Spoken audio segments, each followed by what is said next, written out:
Good day, Africa. This is African Student Voices on AAU TV, and AAU TV is the voice of higher education in Africa. My name is Jemima Delademdochi.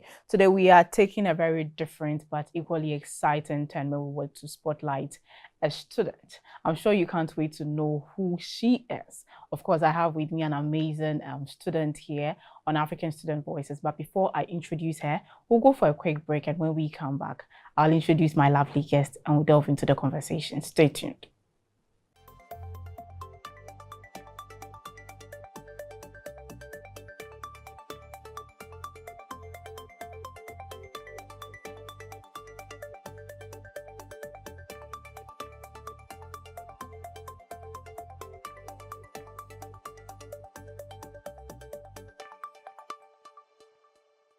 Welcome back from the break. And if you just joined us, this is African Student Voices on AAU TV. You can follow the conversation on our social media handles, Association of African Universities on Facebook and YouTube. And as I said before we went on break, we are spotlighting an amazing student, and her name is Miss Mizpah Nsiah Wedaga. I got it right? Okay, you're welcome. How you doing? I'm good. Okay, so tell us a bit about yourself, a little introduction. So as you've already said, I'm Mizpah Nsiah Wedaga. I'm a level 300 student at the University of Ghana. I'm reading a major in geography and resource development and a minor in sociology. Oh, okay. Yeah, I'm a debater. Okay. And yeah, I'm also a member of the Parliament House. So I'm really keen on student advocacy. I'm a feminist, so I'm also keen on women empowerment. Yeah. Yes, basically that's all. So today our spotlight is on you, and we want to know how the journey has been so far. You mentioned that you are studying geography, but minoring in sociology. How is the course going so far? So far, it's going... I mean, level 300, right? Yeah, level 300. I mean, it's been rough. Like every other course, there's been some good sides and some bad sides. I think so far I'm really enjoying the course because I'm learning a lot of practicality. I'm finding out a lot more about myself and the career path I want to take in relation to the course I'm reading. Okay. Yeah. So let's go a bit deeper into your course, geography. I know geography is about, the study of the earth, human relation with the earth.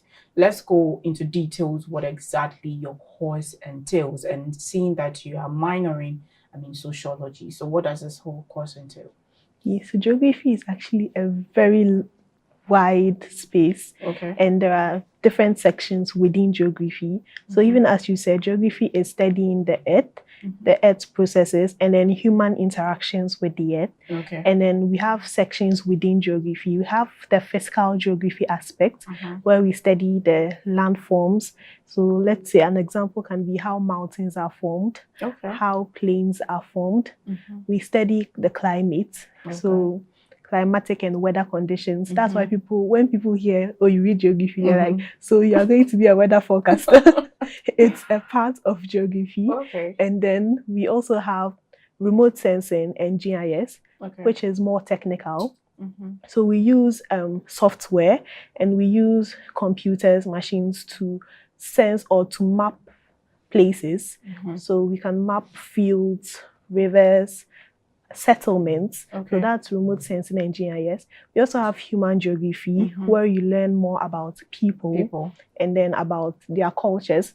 So where certain cultures are situated, what influences like these cultures being there, what influenced Ghana moving, maybe the Ga people moving from Israel, as they say, to Ghana, all these, and how does it impact the environment in which they live. We also learn about ecosystems, biodiversity, climate action. It's actually you mentioned that there are aspects of geography. So what are you majoring in? Or does it mean that you're studying every part, or all the things you've mentioned, you're studying all of them? Or there are parts that you are majoring in and that the other ones are not really part of your course focus? Okay, so as an undergraduate student of geography, we basically study everything. Okay. But then when you reach level 300 and 400, you have the chance to drop a few sections out based on the career path you want to take.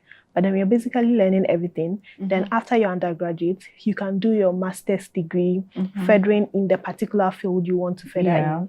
So an example is currently, I'm reading remote sensing and I'm reading more of the physical aspect of geography, so geomorphology, climatology.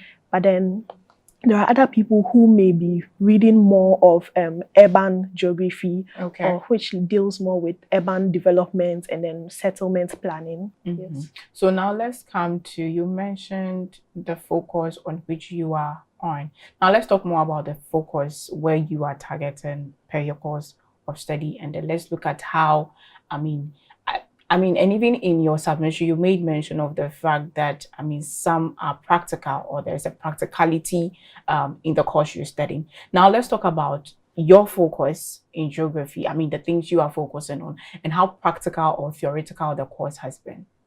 So my focus is geomorphology and physical geography. What is that about? We want to know, we want to give the viewers all the information that we can. Geomorphology is basically studying the landforms, the land processes, and then with the wider field of physical geography, which is studying more about landforms, about climate, about ecosystems, and then how we interact with these. That's my field. Practicality, we are learning, so we have field trips, which there's a problem with that because of like the population of students on campus. But how many are you, how many students roughly are studying that? Geography, geomorphology. I'm sure it would be more than 700 to 1,000 students in level 300 alone. So, that's a lot of and I'm sure that's an understatement. But why, before we even continue, why geography though? Why did you decide to turn that path? So after SHS, I read geography in senior high. But then after senior high, I didn't really know the career path I wanted to take.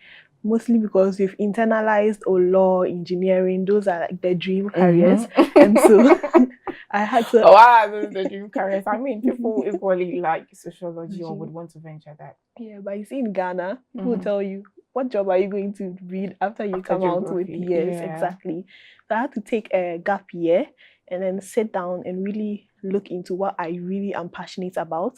And then I realized I'm really passionate about geography, about learning more about the earth, and then our interactions with the earth, and then finding solutions to the problems we face. Ghana, flooding is a very a problem that's really affecting recently people we are seeing a lot. From the Saturday for the Sunday to it rained, and we've been seeing in the news a lot of places in Accra here that are flooded. So exactly, and that's mainly as a result of poor urban planning. Because we need people who know the earth landforms. We need people who know that these parts are waterways, these parts are more liable to earthquakes, and these parts are more liable to flooding. And so people should not build here, or even if you are building here, these are the materials you should build with. And because you are lacking this, that's why we have all these problems arising. So that's what led me into going into geography. So you are talking about, you guys being able to detect that this land maybe has too much water and you're not supposed to build there. This is a waterway. And how are you able to identify those things? Talking about, and you equally talking about the fact that practicality wise is a bit difficult. So let's get into the practicality of your course and how you are able to determine the kind of lands that we have and what should be done and what not should be done. So basically, we know, as I said, landforms, right? Lands are formed with soil processes. So then when you know the types of soil in which, so let's say clay soil, right? Clay soil absorbs more water. There's more water retention. And so if you are building on that kind of land, so even when you're walking down, you see the roads that are clayey, when it rains, they become really muddy. But then the roads that are sandy, the water easily passes on the water and then goes into the gutters because the soil is not programmed to absorb that. So we have a field in geography, pedology, where we study soil types. And so urban planners, etc., they go to the site, they sample the soil there. They look at the landforms. Is it a plain? Is it a mountain? There are ways in which, or there are metrics where we calculate the slope of the soil, for instance. Is it a slope that allows rain to skip over, or is it a slope that allows water retention? Okay. Because if you have a ditch, or if it looks like a valley, where we have one side in and then the sides up, you know there's going to be water retention. So then the water would be stuck there when it rains. And then if it's moving down, like a slope moving down, then that means the water would move down when it rains. So then these are things. So while you learn geography, you learn the tools. We have scientific tools for measuring these things. We also have ways to even gauge them. And then, as I said, we sample soils, and then and that's how we find out. So now let's come to the practicality of the course. I see that, I mean, whatever you are studying needs some form of practicality. You need to go on the field and then test some of these soil forms, as you said. So how practical is the course? Practicality-wise, as I said, there's a problem. There is a problem. Because I think one thing in Ghana, and then specifically in University of Ghana, because I may not be able to speak for all universities, one thing is the population. So even though we have tools there, because you need hands-on practice. As I said, if you want to be an urban planner and you've gone 4 years in school and you've never held, you've never even gone to the site to sample soil, it would be really hard for you to get into the job once you get there. But because of the population of students reading the same course, it's hard for lecturers, because one lecturer has maybe 700 plus students in one class, and then they have other classes they take too. Interesting. Yeah. So then how possible is it for the lecturer to take you all to the field? How possible is it for the lecturer to take you to the labs, which have very limited amounts of computers there? And so it's very hard to practice. So does that mean you don't do any practicals at all? We do, but it's limited. So how is that done? I mean, because you spoke about the fact that a lecturer can have about 700 students in one class. So if that lecturer wants to be a bit practical on a particular day, how is that? So so there are two things, right? The first thing is we have to run shifts. And so mainly you should have had at least 3 days per week for practical sessions, or maybe at least 8 hours a week for practical sessions. Because of the number of people, you may just have only 2 hours per week, because you come maybe on Mondays and Tuesdays another batch has to come in. So they have to divide us all into portions, and then every batch would come in, which means you're getting less practical experience, even though you're getting some experience. And so that's why internships and attachments are very crucial to us Ghanaian students, because then that's how we learn more. So you learn a little during your practical sessions on campus, and then you expand on them during your vacations or during your personal research. Okay, that's quite interesting. I'm liking the conversation. But before we continue, we'll go for a quick break. So we'll go for a quick break, and when we come back, we'll delve more into the conversation. Stay tuned.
Welcome back from the break, and if you just joined us, this is African Student Voices on AAU TV. You can follow the conversation on our social media handles, Association of African Universities, on Facebook and YouTube. Welcome back from the break. Yeah, so before the break, we were talking about the population of the student, and then how difficult it becomes when you want to be more practical in the course. But in all this, I want to be a bit personal. What has been your favorite course so far? Because I know that, per the information you are given, you are really into the course. But I'm sure every student has this one subject or course that they really love so much that they are really in tune with, or it's easy for them to, affiliate themselves with. And which is that for you? For me, or you like everything? I do. But then geomorphology is my favorite course out of everything, because I feel like geomorphology is more practical. That's where you get the knowledge, hands-on knowledge. That's where you learn more about the landforms, how rivers are created, how mountains are created, how plains are created. Yeah. I think it's very wonderful getting in touch with nature, and then getting in touch with how everything we are living in right now was formed. Yes. Okay, so now let's come to, I think you made mention of the internship opportunities. And of course, studying such a course, you wouldn't just go anywhere. You would want to go to a company or an industry where you would get the hands-on experience, as you were saying. So let me come to you. Has there been, or have you had any internship opportunities? I have, but they're not particularly in the field where I'm in. Okay, why? Like I said, it's very hard to get an internship, especially in these fields. Because when you're reading, when you're reading geography, internships are ideal in places like the Land Commission, the Mines, Minerals Commission, because these are places that deal more with, especially the physical aspect of geography, the field where I'm in. But then these are places that also accept a very limited number of interns. And Ghana does not really have a structured internship field or internship structure where at this point, all companies are bringing out their slots. They are telling students this is a time when we are receiving interns, and it's aligning with the vacation period of students. Because because of COVID, we have a really irregular system right now. True. And so sometimes the companies open internship slots when students are not ready for the internships. Sometimes you don't even hear about it because they don't really use the media or to put it out there. If they showed a lot of people, because if Legon alone is giving us over 1,000 students, how much more the other universities? Okay, so now let's talk about some of the career prospects in studying geography. What would someone be able to achieve after studying such a course at the university? So personally, I'm into academia, so I'm planning on furthering in geography and particularly in geomorphology, and then going into lecturing and researching. But then other career opportunities, as I said, the mines. You can work in the mines as a soil expert, where you sample soils, because it's geographers who need to find out if there's gold in this particular land, if there's oil here. You guys are part of a food digging highlands. Oh no, you're not part of it. And it's geographers too that would determine what's the safest way to get to this gold without destroying the land cover, because we also deal with ecosystems and biodiversity, and we know the importance of having these plant life and these animal life on the soil or on the land. And so we have safe practices. So the Galamsey people don't really use geographers. It's just a personal person. it's the companies like maybe Anglo Gold, etc., who would invest into geographers to find better ways of getting to the gold. We have urban planning.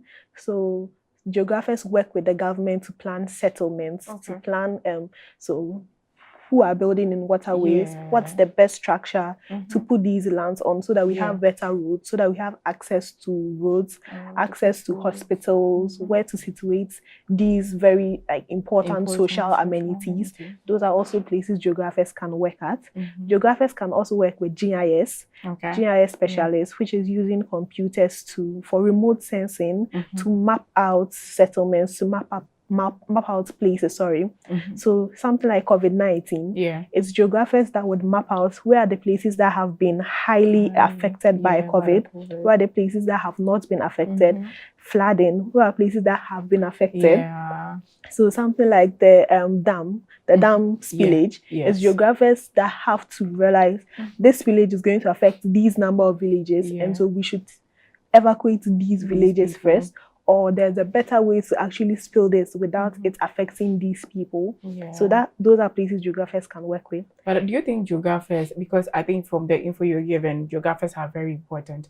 Do you think with how things are going around us, do you think geographers are really put on or maybe brought on board to help in these kind of situations or issues that we find ourselves? Because talking about galamsey, it's not the right thing how people are mining for the gold, the spillage. People take the cost, or let me say, put it on their own selves and then try to help in the little way that they can. So how do you think geographers could help, or let me say, could be brought on board in such situations and see the relevance of geographers? Because we go to school to learn. And with all these knowledge, we need these in the system so that some of these issues do not come up. The issue of flood, this galamsey, and then all these things. So how do you think geographers could come or could be identified and made more relevant in the system to be able to solve such issues? Thank you. I think there's a pre-existing problem in Ghana where we don't really value the importance of geographers per se, because we don't think they are pressing issues, or we don't think they are people we really need. But we think we need them. We do. So when you compare to the Western countries, they really value geographers. They value experts who soil scientists, people who would study the environment. But so even before someone builds, they bring someone to test or sample the soil, to sample what kind of foundation would even work. But in Ghana, everyone thinks I know and I can do it on my own. And so I think first of all is the government. I think the more the government makes use of geographers, the more it rings in the minds of people to also make use of geographers. So as I said, settlement planning, urban development, the flooding issue, the government can make use of geographers. The Akosombo Dam spillage, all these are instances where the government could have made use of geographers to better solve the situation or solve the problem. And then also private institutions, like I said, places like Anglo Gold, even common like financial institutions. All these are places where geographers could actually work, because financial institutions need maps to figure out, or need geographers to figure out where are the places where they don't have access to banks, which are the populations we could exploit more. True. And so these are all places. So I think it's an issue in Ghana we don't really value. And I think it's also because we are ignorant of what it entails. But every Ghanaian thinks, geographer just draws maps or tells the weather. And we don't really know all the other things that it entails. So as you said, it's very important that we get geographers, because I think they are really needed regardless of whatever industry it is in, because you said right now that sometimes you need a geographer to tell you that, okay, so in this area there isn't any bank or there isn't any hospital or whatever, so that there could be those amenities in those places. But then back to your course, what are some of the challenges when it comes to your course? I know the practicality aspect is number one, but broadly, let's talk about some of the challenges that you think widely students studying geography are experiencing, or you personally are experiencing. Okay, so as you said, the practicality is the first thing. And then I think the access to internship opportunities and attachments is also a very serious thing, because with the practicality comes a problem of a deficit in hands-on knowledge that internships can solve. But then because we don't have access to those opportunities, we are unable to solve them. And I think equipment too, because in the Legon Geography department, there's a deficit in the number of computers or computer labs available for students. And so that also leads to us having to portion or ration how many hours a student can spend in the lab. So all these are problems. And these are things that can easily be solved with the government's paying more attention to geography, or Ghana as a whole paying more attention to geography and all the benefits we can actually derive from the course. Okay, so I mean, currently, do you think your course is preparing you enough for the labor market? I believe it is. I mean, with this less of hands-on experience, because as you said, sometimes you learn the theoretical part of it and then you realize that in your whole year of study, you haven't really done anything. You go to the field and it's a different thing. What really is the course? I mean, what do you think can be done? So, yeah, I mean, now we've spoken about the challenges. What really could be done? I mean, yes, we made mention of the fact that the government has to look more at the geographers and then give more opportunities and light to them. And then let's talk about other solutions that you think could help, I mean, all these problems. So solutions, huh? Yeah. I mean, it's way ahead beyond you. But as from a student level, you are receiving the education, you are on the field in the classroom, and then you see how things are done. So what do you think could better make the study very easy for students who are studying geography? So first of all, I think it all comes back to the government. The government can more internship opportunities, because that's basically where the hands-on knowledge comes from. As a student who goes and reads geography for 4 years and who has never had practical knowledge, it would be hard for them to integrate into the work market. Because you go out looking for a job and they're looking for, oh, how many years of experience do you have? 5 years, 6 years. Exactly.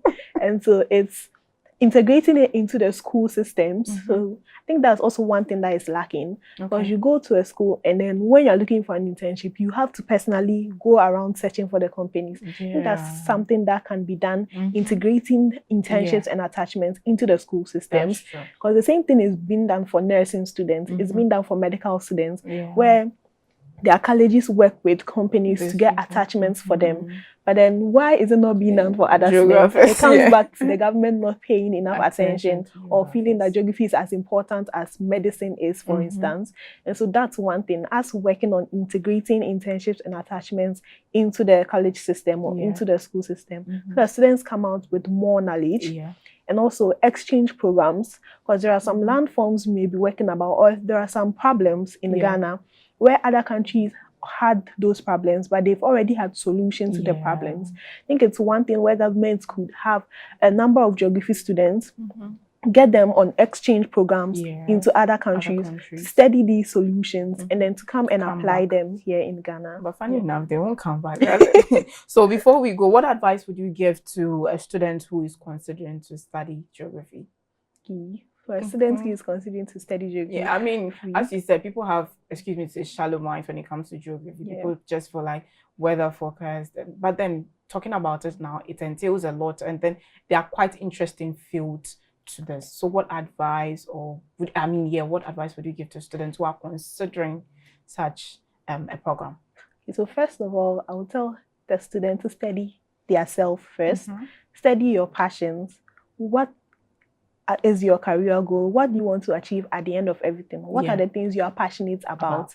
Because to study geography, you need to be really passionate about nature, about landforms, about solving human problems. And if you're someone who is not really passionate about that, you may find it very difficult, because I have a lot of mates who are always complaining about the course, etc. And you also have to do your research about the course and what it entails. Because as I said, there are so many aspects of geography. You do your research, you know yourself, and if you believe that this is the path you want to take, then you take it and it would be very easy and very smooth for you. So this has been African Student Voices, and it's been quite a very interactive conversation spotlighting a student, their course of study and what it entails.